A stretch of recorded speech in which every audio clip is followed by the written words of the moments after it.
الرحیم یا ایہا الذین آمنوا کتب علیکم الصیام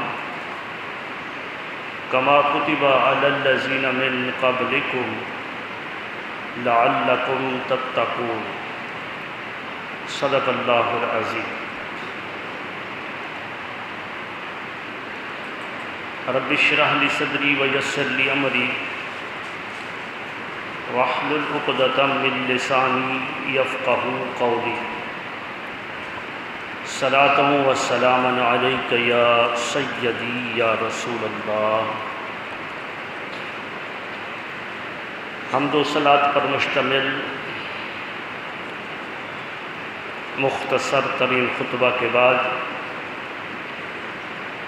نہایت ہی واجب الاحترام معزز و محترم سامعین کرام، عزیزان گرامی قدر،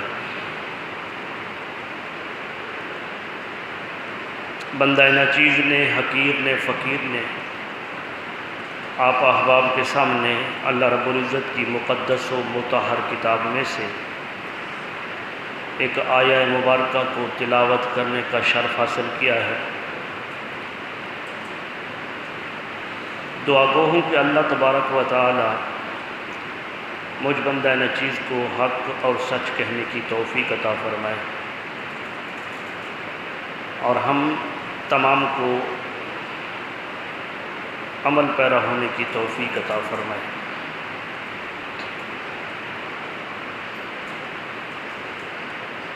گزشتہ جمعۃ المبارک پر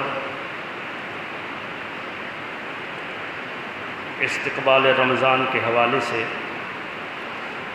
اسی آیہ کریمہ کو میں نے موضوع سخن بنایا۔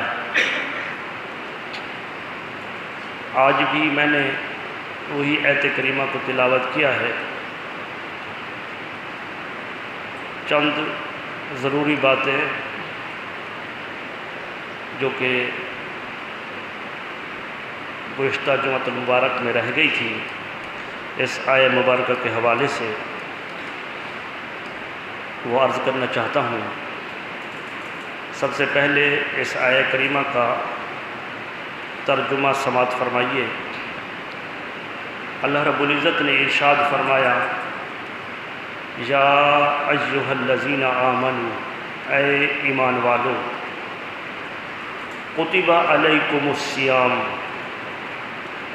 تمہارے اوپر روزے فرض کیے گئے ہیں، کما کتب علی الذین من قبلکم، جس طرح تم سے پہلے لوگوں پر فرض کیے گئے تھے، لعلکم تتقون، تاکہ تم متقی بن جاؤ، پرہیزگار بن جاؤ، تقوی والے بن جاؤ۔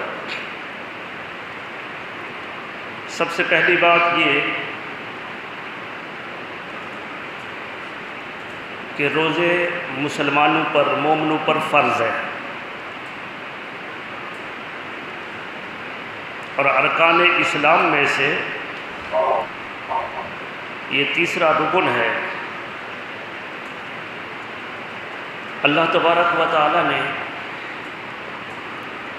سب سے پہلے نماز فرض کی، اس لیے کہ اس میں مشقت کم ہے۔ یہ دین اسلام کا یہ طریقہ اور وتیرہ ہے کہ وہ اپنے ماننے والوں پر جب کسی چیز کو فرض واجب کرتا ہے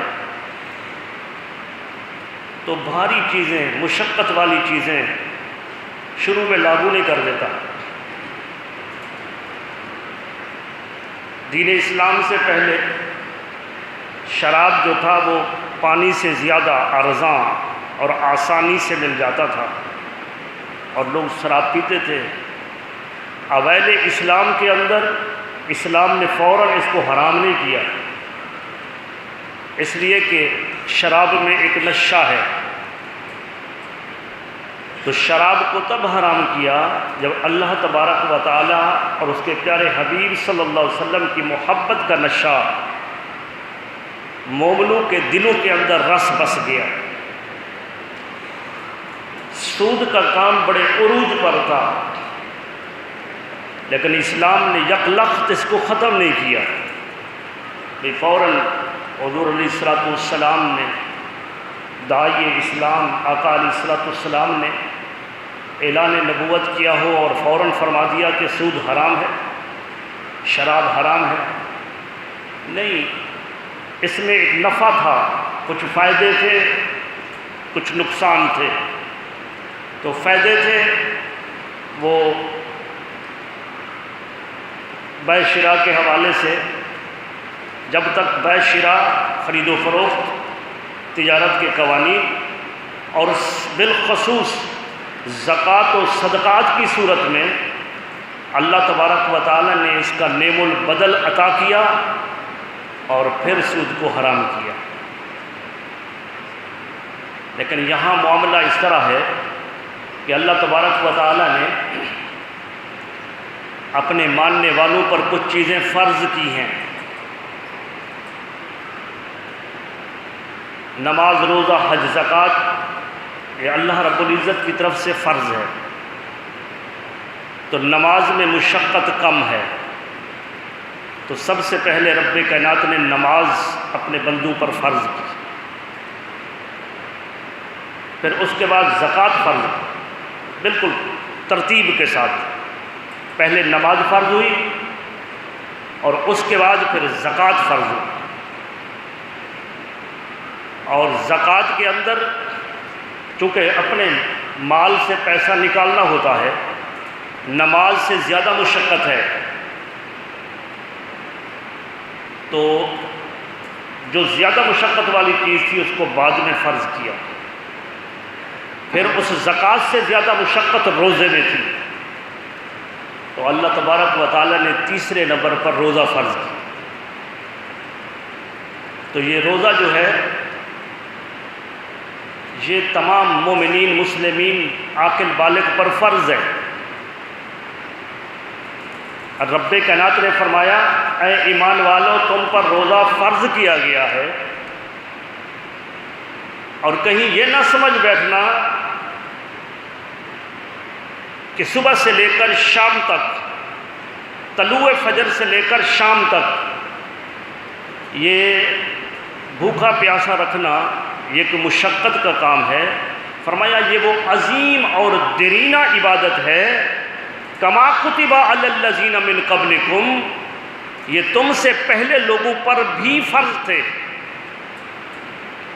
یعنی یہ دیرینہ اور پرانی عبادت ہے۔ سابقہ امتوں میں سے ہر امت پر کسی نہ کسی طریقے سے روزہ فرض تھا۔ تو یہ کوئی امت محمدیہ پر کوئی آزمائش نہیں ڈالی گئی، صبح سے لے کر شام تک کھانا پینا۔ فرمایا کہ یہ تو اللہ تبارک و تعالیٰ کی پسندیدہ عبادت ہے، اور یہ سابقہ امتوں پر بھی فرض تھی۔ کما کتب علی الذین من قبلکم، جس طرح فرض کیے گئے تھے تم سے پہلے لوگوں پر۔ فرض کیوں کیے گئے؟ فرمایا کہ لعلکم تتقون، تاکہ تم متقی بن جاؤ۔ روزے کو عربی کے اندر یہاں آیا کتب علیکم الصیام، روزے کو عربی میں صوم کہتے ہیں اور صیام جمع ہے۔ یہاں جو تم پر روزے فرض کیے گئے ہیں، تو ایک روزہ نہیں ہے، یہ پورے مہینے کے روزے فرض ہیں۔ تم میں سے جو بھی اس ماہ رمضان کو پائے، فمن شاہد منکم شہر رمضان فلیصمہ، تم میں سے جو بھی رمضان کے مہینے کو پائے اسے چاہیے کہ وہ روزے رکھے۔ تو یہ اللہ تبارک و تعالیٰ کا امر قرآن مجید کی آیت ہے۔ تو تمام روزے مہینے کے روزے، 29 کا چاند ہو یا 30 کا چاند ہو، تو یہ روزے فرض ہیں۔ اور اس صیام کی واحد ہے صوم۔ صوم کا معنی ہوتا ہے رک جانا، ٹھہر جانا۔ کس سے ٹھہر جانا؟ فرمایا کہ الصوم امساک من الاکل، کھانے سے رک جانا، پینے سے رک جانا، اور عمل زوجیہ سے رک جانا، اور اس کی ڈیوریشن بتائی، کہاں سے لے کر کہاں تک رکنا ہے۔ فجر سے لے کر طلوع فجر سے لے کر طلوع فجر، طلوع آفتاب نہیں بلکہ طلوع فجر۔ یہ طلوع فجر ابھی تو کیلنڈر وغیرہ آ گئے، ابھی تو جدید ٹیکنالوجی کی وجہ سے ہر چیز بالکل آسانی سے ہمیں میسر ہے، اور اگر یہ نہ بھی ہو تو پھر علماء کرام نے، فقہاء کرام نے اس کا طریقہ بتایا تھا جو ہماری کتابوں کے اندر موجود ہے، کہ رات کے وقت ایک روشنی نمودار ہوتی ہے مشرق سے مغرب کی طرف۔ یہاں تو نیچے لائٹیں ہوتی ہیں، ہمارے گھر بلبوں سے روشن ہوتے ہیں، تو آسمان پر ایسا نظارہ کرنا تھوڑا سا دشوار ہوتا ہے، اور اگر انسان دیہات کے اندر ہو جہاں پر ستارے اور رات آسمان بالکل صاف ہو، تو اس جگہ پر جو ہے اس مشاہدہ کو کیا جا سکتا ہے، یہ مشاہدہ کیا جا سکتا ہے، یہ چیز دیکھی جا سکتی ہے کہ رات کے آخری پہر میں مشرق سے مغرب کی جانب ایک روشنی نمودار ہوتی ہے، اس کو کہتے ہیں صبح کاذب، صبح کاذب۔ پھر وہ روشنی آسمانوں کے کناروں پر پھیل جاتی ہے جس کو کہتے ہیں صبح صادق، اور یہ وہی وقت ہے جب آج نماز کی، روزے کی سحری کا ٹائم ختم ہوتا ہے اور اعلان ہو رہے ہوتے ہیں، سائرن بج رہے ہوتے ہیں، اور مسجدوں سے آوازیں آ رہی ہوتی ہیں، روزے داروں روز سحری کا ٹائم ختم ہو گیا ہے، تو وہ صبح صادق ہے، اسی کو فجر کہتے ہیں، طلوع فجر کہتے ہیں۔ طلوع فجر سے لے کر غروب آفتاب تک، غروب آفتاب تک، چونکہ آج کل مستقل طور پر کیلنڈر موجود ہے، آپ کے پاس ایک مکمل ٹائم موجود ہے، وہ ٹائم جو لکھا ہے، وہ ٹائم جو 4:26 لکھا ہے، وہ بندہ 4:27 میں کچھ بھی نہیں کھا سکتا، چاہے کہیں سے اذان کی آواز آئے یا نہ آئے۔ پہلے دور میں ایسے سنا کرتے تھے دیہاتوں کے اندر، اور یہاں بھی کئی لوگ سوال کرتے ہیں اس طرح کا کہ ابھی اذان ہو رہی ہے، ابھی تو باقی ہے نا بھئی، اب پانی کا گلاس پی لو، ابھی ہماری مسجد سے اذان نہیں ہوئی ہے، وہ چائے کے چند گھونٹ ہیں، ان کو پی لو۔ بتانا یہ چاہتا ہوں اس کا اذان کے ساتھ بھی کوئی تعلق نہیں، اس کا تعلق ٹائم کے ساتھ ہے۔ جب ہمیں مکمل پتہ ہے کہ اس وقت سحری کا ٹائم ختم ہو جاتا ہے، اس ختم شدہ ٹائم کے بعد اگر ہم ایک گھونٹ پانی کا پئیں گے، یہاں تک کہ وہ چائے کا گھونٹ یا پانی کا گھونٹ جو ہمارے منہ کے اندر ہے، اور ادھر سے سائرن بج گیا یا ادھر سے ہمارے پاس کیلنڈر تھا ٹائم ہو گیا، تو وہ منہ کے اندر جو گھونٹ ہے اس کو بھی ہم اندر نہیں لے جا سکتے، اس کو بھی کلی کر دینی چاہیے۔ اور اگر اس طرح سے وہ سائرن بجتا رہا، ادھر اذان کی آواز آتی رہی، یا ادھر روزے کی سحری کا ٹائم ختم ہونے کا اعلان ہوتا رہا، اور ہم نے کہا کہ چلو چند گھونٹیں پی لیتے ہیں، تو پھر سارا دن سوائے بھوک پیاس کی اور کچھ نہیں ہے، روزہ نہیں ہوگا۔ تو صبح صادق سے لے کر غروب آفتاب تک اپنے آپ کو کھانے سے روکنا، پینے سے روکنا اور عمل زوجیت سے روکنا، اسی کا نام روزہ ہے۔ اور اس کی وجہ یہ بتائی، مقصد اس کا یہ بتایا کہ لعلکم تتقون، تاکہ تم متقی بن جاؤ۔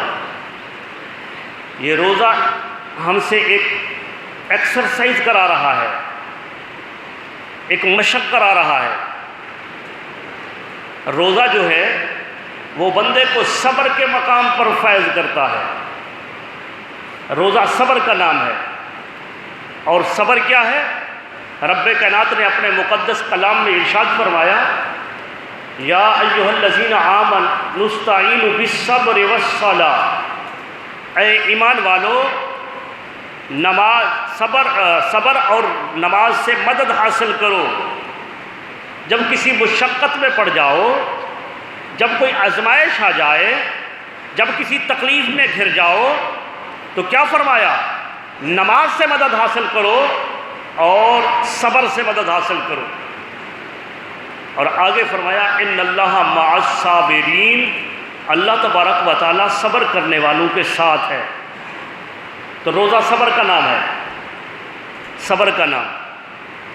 صبح سے لے کر شام تک بندہ بھوکا پیاسا ہے، تنہا کسی کمرے کے اندر موجود ہے، پانی بھی موجود ہے، کھانا پینا بھی موجود ہے، لیکن وہ صبر کر رہا ہے، صبر کر رہا ہے۔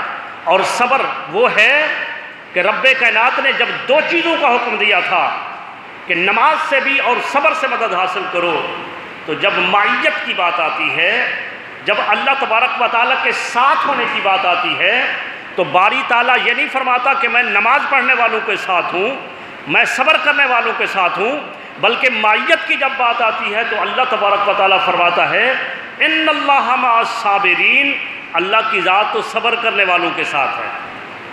اس لیے کہ نماز جو ہے وہ ظاہری عبادت ہے۔ نماز اگر چند ایکڑ فاصلے پر کوئی پڑھ رہا ہو تو اس کے حرکات و سکنات سے پتہ چل جاتا ہے کہ یہ اب اس نے ہاتھ باندھے ہیں، بڑا متوجہ ہو کر چہرے کو ایک جگہ پر رکھے ہوئے ہے، یقیناً یہ نماز کے اندر ہے۔ تھوڑی دیر کے بعد وہ رکوع کرے گا، پتہ چل جائے گا یہ نماز کے اندر ہے۔ پھر وہ قوما کرے گا، پتہ چل جائے گا نماز کے اندر ہے۔ سجدے میں جائے گا، پتہ چلے گا نماز کے اندر ہے۔ تو نماز کئی ایکڑ کے فاصلے پر یہ پتہ دے دیتی ہے کہ نماز پڑھ رہا ہے۔ لیکن اگر کوئی بندہ اپنے دل کے اندر درد اور تکلیفیں سمو کر بغل کے اندر بیٹھا ہو تو ساتھ والے بیٹھے ہوئے بندے کو یہ پتہ نہیں چلتا کہ کتنے کروب اور کتنی تکلیفوں پر یہ صبر کر رہا ہے۔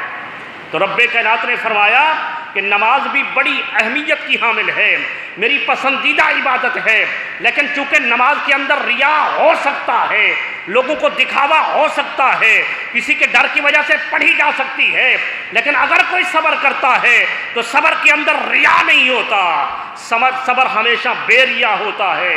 صبر ایک لطیف جذبے کا نام ہے، قریب بیٹھے ہوئے شخص کو بھی پتہ نہیں چلتا کہ یہ کتنے دردوں پر صبر کر رہا ہے۔ اس وجہ سے جب رب کائنات نے اپنی معیت کی بات کی، رب تعالیٰ نے جب اپنے ساتھ ہونے کی بات کی تو فرمایا کہ ان اللہ مع الصابرین، میں صبر کرنے والوں کے ساتھ ہوں۔ تو یہ روزہ جو آج چوتھا روزہ ہے اور مقدس دن جمعہ کے دن جس مقدس مہینے کے اندر میں اور آپ داخل ہیں، یہ روزہ صبر کے مقام پر فیض کرتا ہے۔ انسان کے پاس کھانا پینا بھی ہوتا ہے، اب منکوحہ جو شادی شدہ ہے تو عمل زوجیت بھی کر سکتا ہے، لیکن اللہ تبارک و تعالیٰ کی رضا کی خاطر اس کے حکم کو بجا لاتے ہوئے وہ ان تمام چیزوں پر صبر کر رہا ہوتا ہے۔ اور جب صبر کرتا ہے تو ان اللہ مع الصابرین، اللہ کی ذات اس کی ساتھ ہوتی ہے، وہ اللہ کی معیت میں ہوتا ہے۔ بلکہ صرف یہی بھی نہیں ہوتا، ایسا بھی نہیں ہوتا کہ صرف صبر پر فیض کرتا ہے، روزہ تو اس سے اٹھا کر، صبر سے اٹھا کر مقام شکر پر فیض کرتا ہے۔ مقام روزہ صبر سے اٹھا کر مقام شکر پر فیض کرتا ہے۔ وہ ایک مثال دی، ایک باجید گستامی کی مثال ہے یا ملا علی قاری نے دی کہ ایک شخص تو تھا، اس نے دوسرے شخص سے پوچھا، دونوں اللہ کے مقرب بندے تھے، نیکوکار تھے، اللہ کی عبادت کرنے والے تھے، اللہ کے ولی تھے۔ تو ایک نے دوسرے سے پوچھا کہ کیسی گزر اوقات ہو رہی ہے؟ تو اس نے کہا الحمدللہ، الحمدللہ، اللہ کا شکر ہے۔ یہ سب کا دور تھا، آج ہمیں کوئی تکلیف ہو تو جو الحمدللہ بھی زبان سے نہیں نکلتا۔ کسی تکلیف کے اندر تھوڑی سی تکلیف ہو تو شکوہ کناہ ہوتے ہیں۔ صحابہ کرام کا طریقہ یہ تھا کہ اگر انہیں کوئی تکلیف ہوتی تھی تو شکوہ کنا نہیں ہوتے تھے، بلکہ میں نے پڑھا کہ صحابہ کرام کئی ایسے صحابی تھے وہ انہیں بخار ہوتا، دیگر تکلیف ہوتی تو اپنے آپ کو چھپا لیتے کہ کوئی کہیں اس مرض کے متعلق پوچھے اور میں کہوں کہ مجھے یہ تکلیف ہے تو کہیں اللہ تبارک و تعالیٰ کی ناشکری نہ ہو جائے۔ یہ مصیبت اگر جو ہے اللہ تبارک و تعالیٰ کی عبادت اور ریاضت کرنے کے بعد، یعنی بندہ عبادت گزار بھی ہے، اللہ تبارک و تعالیٰ کی احکامات کو بجا لانے والا ہے، اس کے بعد بھی اسے تکلیف ہے تو یہ تکلیف اس کے لیے نعمت ہے۔ اور اگر کوئی اللہ کے قریب نہیں، نماز روزہ حج زکوٰۃ اللہ کے فرامین کو وہ ادا نہیں کرتا، دولت کی فراوانی ہے، وہ مت سمجھے کہ مجھ پر اللہ کا نعمت ہے، یہ دولت اس کے لیے آزمائش ہے۔ وہ کہے کہ میں تو عقل کے بل بوتے پر، مجھے اللہ نے عقل دیا ہے، مجھے میری اتنا تعلیم ہے، میں عقل کے بل بوتے پر، اپنی عقل مندی کے بل بوتے پر یہ مال دولت میں نے جمع کیا ہے اور یہ اللہ کی رحمت ہے، اللہ کی نعمت ہے۔ ارے جب تو عبادت اور ریاضت کے اندر اس بارگاہ کے قریب نہیں ہے تو یہ دولت تیرے لیے نعمت نہیں، آزمائش ہے۔ اور اگر بندہ عبادت گزار ہے، وہ بتائی میں نے بات، عبادت گزار ہے پھر بھی تکلیف کے اندر ہے تو وہ تکلیف اس کے لیے آزمائش نہیں ہے، وہ نعمت ہے جس کو میرے آقا نے سینے سے لگایا ہے۔ میرے آقا صلی اللہ علیہ وآلہ وسلم نے، آپ کا وصال مبارک بھی تکلیف کے اندر ہوا، جو اللہ کے محبوب ہیں، تو آقا علیہ الصلاۃ والسلام نے تکلیف کو، مصیبت کو اللہ تبارک و تعالیٰ کے پیارے حبیب صلی اللہ علیہ وسلم نے سہا۔ آپ صلی اللہ علیہ وسلم دعا فرماتے تو اللہ کے پیارے حبیب سے بڑھ کر کس کی دعا ہے؟ اللہ تبارک و تعالیٰ تکلیف کو دور کر دیتا۔ کتنے ایسے لوگوں کے آپ نے واقعات پڑھے کہ فلاں بندہ جو ہے وہ گھر کے اندر بیٹھا تھا، ہمارے علاقے میں ایک شخص کی وفات ہوئی، وہ نماز پڑھ کر آیا اور اب چارپائی پر بیٹھا، اپنی بیٹی سے کہا چائے لاؤ، وہ چائے لینے گئی تو واپس چائے لے کر آئی تو فوت ہو گیا تھا۔ واہ کتنا اچھی موت ہے۔ آپ نے سنا کہ فلاں بندہ جو ہے وہ نماز پڑھ رہا تھا، نماز کی حالت کے اندر اس کا انتقال ہو گیا، کوئی تکلیف نہیں ہوئی، اللہ کا کرم ہے۔ اس سے بڑی موت، اچھی موت کیا ہے؟ سبحان اللہ، نماز کی حالت میں موت آ گئی۔ جو کسی فرض کو ادا کر رہا ہوتا ہے، حج کرنے کے لیے بندہ گیا، راستے میں یا وہاں پر موت آ گئی تو ساری زندگی آگے جو قیامت تک اس کے اعمال کے اندر اسی عمل کا ثواب لکھا جاتا رہے گا۔ عمرہ میں گیا، موت آ گئی، نماز کے لیے تیاری کر رہا تھا، ارادہ کر، موت آ گئی، لکھا جاتا رہا۔ تو یہ تو اچھی باتیں ہیں، لیکن کبھی کبھار ایسا ہوتا ہے کہ یار فلاں بندہ تھا نا، خود نماز بھی نہیں پڑھتا تھا، کوئی اچھے عمل بھی نہیں کرتا تھا، موت آئی کسی کا محتاج بھی نہیں ہوا اور بہت اچھی جگہ بالکل چلتا پھرتا فوت ہو گیا، تو ہم اس کی موت پر بھی ہاں خاتمہ اچھا ہو جائے، اس کے آخری وقت میں توبہ نصیب ہو جائے، سابقہ اس نے جو نمازیں نہیں پڑھی تھیں اس سے توبہ کر لے، مرنے سے پہلے، سانس اکھڑنے سے پہلے، سکرات لگنے سے پہلے اگر وہ توبہ کر لے اور آخر میں اس کو کلمہ شہادت، کلمہ طیبہ نصیب ہو جائے تو زے قسمت، اچھی بات ہے۔ لیکن ایسا ہے کہ بھئی وہ تو رات کو سویا، صبح جو ہے نا وہ فوت ہو گیا تھا، لیکن ایسا تھا کہ نماز بھی نہیں پڑھتا تھا، اعمال بھی صحیح نہیں کرتا تھا، تو ہم اس کی موت پر اشش کرتے ہیں۔ تو وہ موت جو ہے، جو اللہ تبارک و تعالیٰ کی عبادت کے وہ قریب نہیں تھا اور آخر میں اس کو ایسی موت آئی، تو یہ موت کوئی نعمت نہیں ہے۔ خاتمہ بالخیر ہوا، کلمہ شریف جاری ہوا، توبہ کر لی، تو یہ بات درست ہے، اگرچہ وہ پہلے کچھ نہیں کرتا تھا، کیونکہ جب شیطان نے کہا تھا کہ میں تیری اے محمد صلی اللہ علیہ وسلم، اے اللہ تبارک و تعالیٰ، میں تیرے ان بندوں کو، امت محمدیہ کو اور ان تیرے بندوں کو جو تیرے ماننے والے ہیں سب کو گمراہ کر دوں گا، تو اللہ تبارک و تعالیٰ نے فرمایا کہ میں سانس اکھڑنے سے پہلے تک ان کے لیے توبہ کا دروازہ کھلا رکھوں گا۔ سانس اکھڑنے سے پہلے، جب سکرات لگ جائے اس وقت فرشتے سامنے نظر آ رہے ہوتے ہیں، موت کو دیکھ کر بندہ کلمہ پڑھنا شروع کر دے تو اس وقت وہ توبہ قبول نہیں ہے۔ سانس اکھڑنے سے پہلے، سکرات لگنے سے پہلے اگر بندہ اللہ تبارک و تعالیٰ کی بارگاہ میں سچی توبہ کر لے تو اللہ تبارک و تعالیٰ غفور الرحیم ہے۔ وہ ارشاد فرماتا ہے لا تقنطوا من رحمت اللہ، میری اللہ کی رحمت سے نا امید نہ ہو جاؤ۔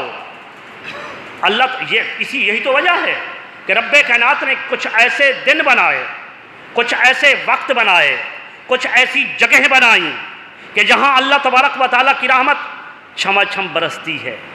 اللہ کے پیارے حبیب نے نہیں فرمایا، وہ جو گزشتہ جمعۃ المبارک پر حدیث بیان کر رہا تھا کہ امام الانبیاء صلی اللہ علیہ وسلم نے فرمایا استقبال رمضان کے حوالے سے شعبان کے آخری دنوں کے اندر، تو اس میں میں یہ الفاظ بھی بیان کر رہا تھا کہ یہ وہ مہینہ ہے جس کا اول حصہ رحمت ہے، یہ عشرہ رحمت ہے، عشرہ رحمت۔ تو یہ عشرہ رحمت، عشرہ مغفرت اور عشرہ عتق من النار، دوزخ سے آزادی کا عشرہ، ان کو 3 حصوں میں حضور علیہ السلام نے تقسیم فرمایا۔ پہلے عشرے کو فرمایا یہ عشرہ رحمت ہے، تو اس عشرے کے اندر اللہ تبارک و تعالیٰ کی رحمتیں چھما چھم برستی ہیں، چھما چھم برستی ہیں۔ لیکن ہم ہی ہیں کہ ہم اگر اس ماہ مقدس کے اندر اللہ تبارک و تعالیٰ کی رحمتیں چھما چھم برس رہی ہوں اور ہم اس رحمت کو حاصل نہ کر سکے، وہ تو فرماتا ہے لا تقنطوا من رحمت اللہ، اے اللہ کے بندو اللہ کی رحمت سے نا امید نہ ہو جاؤ۔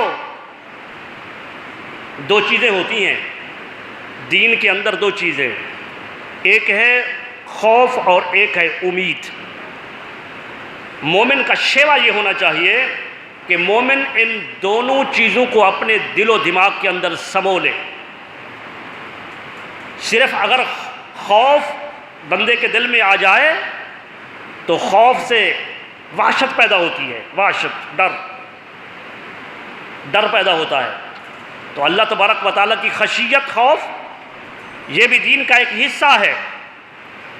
اور صرف خوف ہو تو چونکہ وحشت ہوتی ہے، تو اللہ کے حبیب نے ارشاد فرمایا کہ خوف بھی تمہارے لیے ضروری ہے۔ اللہ تبارک و تعالیٰ جہاں غفور الرحیم ہے وہاں جبار اور قہار بھی ہے۔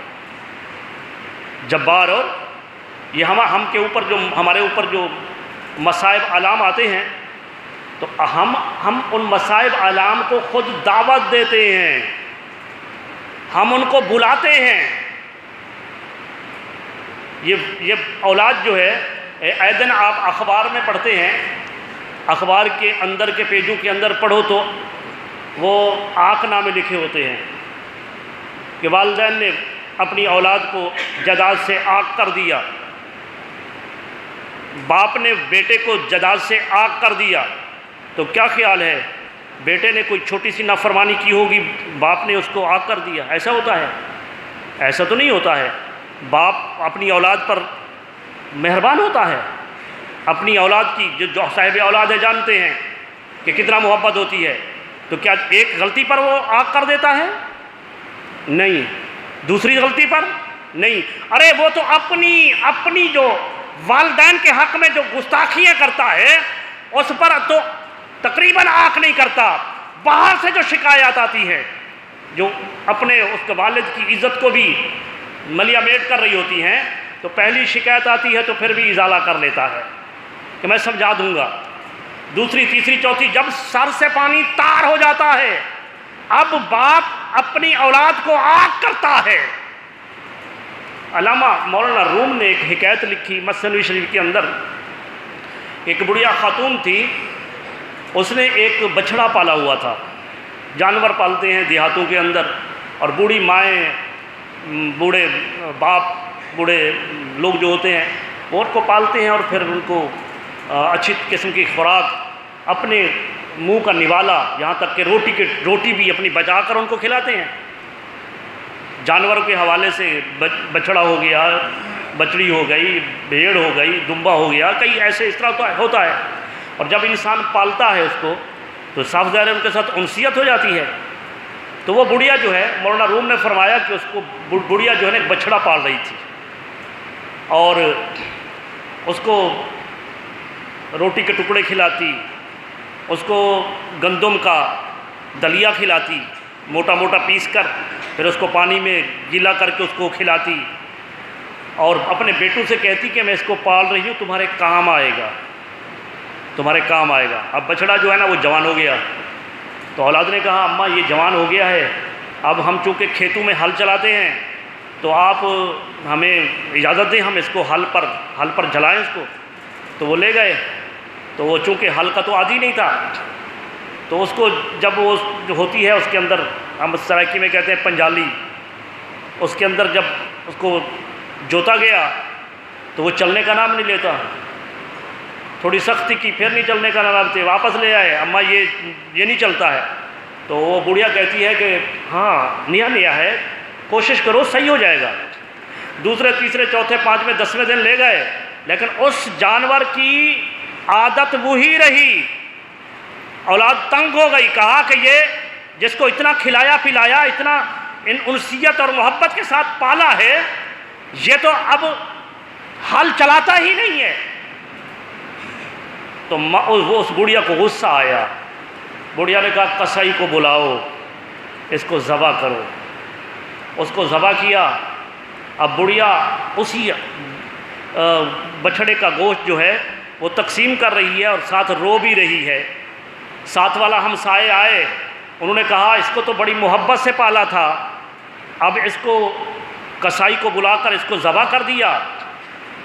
تو بڑھیا کہنے لگی ہاں پالا تو بڑی محبت سے تھا، لیکن معاملہ یہ ہے کہ یہ حکم نہیں مانتا تھا، حکم کی تعمیل نہیں کرتا تھا، جس مقصد کے لیے اس کو پالا تھا یہ اس مقصد میں کامیاب نہیں ہوا، اس وجہ سے یہ قصائی کی چھری کا مستحق ہو گیا۔ مولانا روم اس بات کو سمجھانے کے لیے بیان کرتے ہیں کہ اے انسان، تیری تخلیق اللہ کی عبادت کے لیے ہے، وما خلقت الجن والانس الا لیعبدون۔ اے انسان، تیری تخلیق جو کی گئی ہے وہ اللہ کی عبادت کے لیے کی گئی ہے، اور جب تو اللہ کی عبادت سے منحرف ہوتا ہے تو پھر اللہ تبارک و تعالی جس نے ساری کائنات کو تیری خاطر پیدا کیا، یہ پورے نعمتوں کو تیری خاطر پیدا کیا، جب اللہ تبارک و تعالی کا تخلیق کا مقصد پورا نہیں کرتا تو پھر تجھ پر عذاب نہیں آئے گا تو کیا آئے گا؟ تو ہم ایسا کرتے ہیں نا، ہم ایسا کرتے ہیں، ہم اللہ کے عذاب کو دعویٰ دیتے ہیں۔ تو اللہ تبارک و تعالیٰ کے جبار اور قہار ہونے سے بھی ڈرنا چاہیے، اور دوسری چیز ہے امید، اللہ تبارک و تعالیٰ کی بارگاہ میں اس کی رحمت کی امید رکھنی چاہیے، اللہ تبارک و تعالیٰ کی، اور اللہ تبارک و تعالیٰ کی بارگاہ میں جستجو کی، اس کی بارگاہ میں پہنچے۔ وہ کنز العمال میں حدیث یاد آئی مجھے، حضرت ابو ہریرہ رضی اللہ تعالیٰ حدیث کے راوی ہے، وہ فرماتے ہیں کہ ایک شخص آیا، لاٹھی ٹیک کر چل رہا تھا، سفید داڑھی، بھویں سفید، اور لٹکے ہوئے تھے بھویں، سفید بھویں۔ میں نے جب واپس حضور سے گفتگو کی، واپس جا رہا تھا تو حضرت ابو ہریرہ فرماتے ہیں میں نے پوچھا تو 96 سال عمر تھی، 96 سال عمر۔ جب حضور کی بارگاہ میں آیا تو حضور علیہ السلام نے اس کے بوڑھے پن کو دیکھا، اس کی سفید داڑھی کو دیکھا، اس کے چلنے کی ادا کو دیکھا، امام الانبیاء، دونوں جہانوں کے بادشاہ اس بوڑھے کی تعظیم کے لیے کھڑے ہو گئے۔ یہ ہے نا ہمارے ہاں بھی تو ہے نا، آج میں کہا کرتا ہوں کہ بھائی یہ ہمارے چند 3-4 صفیں بچھی ہیں، اگر آپ پیچھے کسی اپنی دوسری صف میں کسی بوڑھے کو دیکھتے ہیں تو آپ صف کے اوپر اس بوڑھے کو جگہ دے دو۔ آپ گاڑی میں سفر کر رہے ہیں، آپ سیٹ پر بیٹھے ہیں، کوئی عمر رسیدہ بندہ آ گیا ہے، بوڑھا آ گیا ہے، تو آپ اس بوڑھے کو جگہ دے دو۔ اور آقا علیہ السلام نے اپنے عمل سے اپنی امت کو تعلیم دی ہے، اور میں آپ کو یہ بتاؤں جب وہ آ رہا تھا تو مسلمان نہیں تھا، جب وہ آیا تھا وہ مسلمان نہیں تھا، وہ کافر تھا۔ صرف آقا علیہ السلام نے اس کی تعظیم اس بنا پر کی تھی کہ وہ بوڑھا تھا، بوڑھا تھا۔ بوڑھے ہونے کی وجہ سے امام الانبیاء صلی اللہ علیہ وسلم ان کا استقبال کیا، آپ قیام کیا، کھڑے ہو گئے آپ، اور پھر اپنے ساتھ بٹھایا، اور اس شخص نے پھر کچھ گفتگو کی۔ اس شخص نے کہا کہ اے محمد، میں بوڑھا ہو گیا ہوں، میرے ہڈیوں کے اندر مغز نہیں رہا، میں کوئی طویل سجدہ نہیں کر سکتا، میں طویل قیام نہیں کر سکتا، میں کما حقہ رکوع نہیں کر سکتا، میں عبادت و ریاضت صحیح جیسے کڑیل جوان کرتے ہیں اس طرح نہیں کر سکتا، اور اس بوڑھے پن ہونے کی وجہ سے میں آپ کے ساتھ جہاد پر نہیں جا سکتا، میرے پاس مال دولت نہیں، میں زکوٰۃ نہیں دے سکتا۔ آپ کے ایک غلام سے میری ملاقات ہوئی، اس نے آپ کے دین اسلام کے متعلق بتایا، میں آپ کی بارگاہ میں حاضر ہوا، لیکن میں عرض یہ کر رہا ہوں بڑھاپے کی وجہ سے میں یہ اعمال نہیں کر سکتا کہ میں طویل نمازیں پڑھوں، مال نہیں زکوٰۃ دوں، تو کیا میں جو کچھ فرض ہے وہی فرض ادا کروں اور آپ کے ہاتھ پر بیعت ہو جاؤں تو کیا میرا رب مجھے قبول کر لے گا؟ تو آقا علیہ السلام کی بارگاہ میں جس وقت وہ شخص یہ باتیں کر رہا تھا، امام الانبیاء صلی اللہ علیہ وآلہ وسلم کے چشمان مقدس سے آنسو کی جھڑی جاری تھی، آنسو کی کڑی لگ گئی تھی، آنسو سے چہرہ مبارک بھیگ گیا تھا۔ امام الانبیاء نے فرمایا، اے بزرگ، اللہ تبارک و تعالیٰ کو تیرے جہاد کی ضرورت نہیں، اللہ کی بارگاہ میں جہاد کرنے والے مجاہدین کڑیل جوان موجود ہیں، اور لمبی چوڑی نمازیں پڑھنے کی ضرورت نہیں، اللہ کی بارگاہ میں آ کر اس کی وحدانیت کو تسلیم کر، اس کے فرائض کو عطا کر، اللہ تبارک و تعالیٰ تجھے قبول کرے گا اور جنت عطا کرے گا۔ تو اللہ کی بارگاہ میں ہم جستجو تو کریں، وہ رحیم کریم ہے نا، اس نے اپنے حبیب کو بھی رحمت للعالمین بنا کر بھیجا ہے۔ ہمارے ایک استاد تھے، ابھی بھی موجود ہے، اللہ تعالیٰ ان کو عمر خضری عطا فرمائے، تکلیف میں ہے، تو وہ فرماتے تھے کہ امت مصطفیٰ کا تو مزہ ہی مزہ ہے، دو کریموں کے اندر امت مصطفیٰ ہے۔ اللہ بھی بڑا کریم ہے، اللہ ایسا کریم ہے کہ اس نے اپنی رحمت کے 100 حصے کیے، 100 حصہ اللہ تبارک و تعالیٰ نے اپنی رحمت کیا، حدیث پاک میں ہے 100 حصہ، ایک حصے کو دنیا میں اتارا، ایک حصہ۔ یہ جو ماں اپنی اولاد سے محبت کر رہی ہوتی ہے، یہ جو باپ اپنی اولاد سے محبت کر رہا ہوتا ہے، یہ بہن بھائی کے رشتے کے اندر جو انس اور محبت دیکھتے ہیں، یہ میاں بیوی کے رشتے کے اندر جو آپ انسیت دیکھتے ہیں، یہ اپنے گہرے دوستوں کے اندر جو آپ الفت دیکھتے ہیں، کائنات کے اندر یہ ساری محبتیں جو آپ کے سامنے ہیں، یہ رب کائنات کی نازل کردہ 100 رحمت کا ایک حصہ ہے، 100 حصوں میں سے ایک حصہ ہے۔ صحابہ نے عرض کی، یا رسول اللہ، پھر وہ 99 حصہ کہاں ہے؟ میرے آقا نے ارشاد فرمایا، وہ 99 حصہ اللہ تبارک و تعالیٰ کے پاس ہے، اس کا ظہور قیامت کے دن اللہ تبارک و تعالیٰ اپنے بندوں پر فرمائے گا۔ تو وہ تو نہیں چاہتا کہ میرے بندے جو ہیں وہ جہنم میں جائیں، وہ تو 99 حصہ اپنی رحمت کا رکھا ہے۔ جب وہ کوئی عاصی گناہگار اس کی طرف رجوع کرتا ہے تو اللہ تبارک و تعالیٰ کی بارگاہ میں صرف رجوع کرنے کی دیر ہوتی ہے، آنکھوں سے آنسو جاری ہونے کی دیر ہوتی ہے۔ ارے آنسو نہ نکلے، صرف رونے والی شکل بنا لے، پکی سچی توبہ کر لے، اللہ تبارک و تعالیٰ معاف کر دیتا ہے، معاف کرتا ہے۔ لیکن اگر کوئی مذاق بنا دے توبہ کو، ہماری توبہ مذاق والی ہوتی ہے، تو حضور علیہ السلام نے فرمایا وہ شخص جھوٹا ہے، وہ شخص حدیث پاک میں ہے، وہ شخص جھوٹا ہے جو سارا دن اللہ کی نافرمانیوں میں گزارتا ہے اور شام کو کہتا ہے یا اللہ میری توبہ ہے، اور دوسرے دن پھر اسی پر عمل پیرا ہوتا ہے اللہ کی نافرمانیوں پر، تو اس سے بڑا جھوٹا کون ہے؟ تو ہماری اگر توبۃ النصوحہ ہو جائے، پکی توبہ ہو جائے، تو اللہ تبارک و تعالیٰ معاف کرنے والا ہے۔ آخر میں میں آپ کو ایک بات عرض کرتا ہوں حضور علیہ الصلاۃ والسلام کے پاس ایک شخص آیا، آقا علیہ الصلاۃ والسلام کے پاس. یہ کنز العمال کے اندر اور دیگر کتابوں کے اندر اس کو نقل کیا گیا حدیث پاک کو. آقا علیہ الصلاۃ والسلام کی بارگاہ میں آیا اور حضور علیہ الصلاۃ والسلام سے وہ دل لگی کرنے لگا. آقا علیہ الصلاۃ والسلام سے ایک ہماری دل لگی ہوتی ہے، آپس میں ایسے گندے قسم کے لطیفے کہتے ہیں اور ہاں ہاں کر کے ہنس رہے ہوتے ہیں، ہماری مذاق ہو رہتی ہے. ایسی مذاق جو ہے سوائے گناہ کے نہیں ہے. یہ گناہ ہے، بالکل صریح گناہ ہے. یہ ایسے لطیفے سنا کر کسی کا دل خوش کرنا درست نہیں ہے.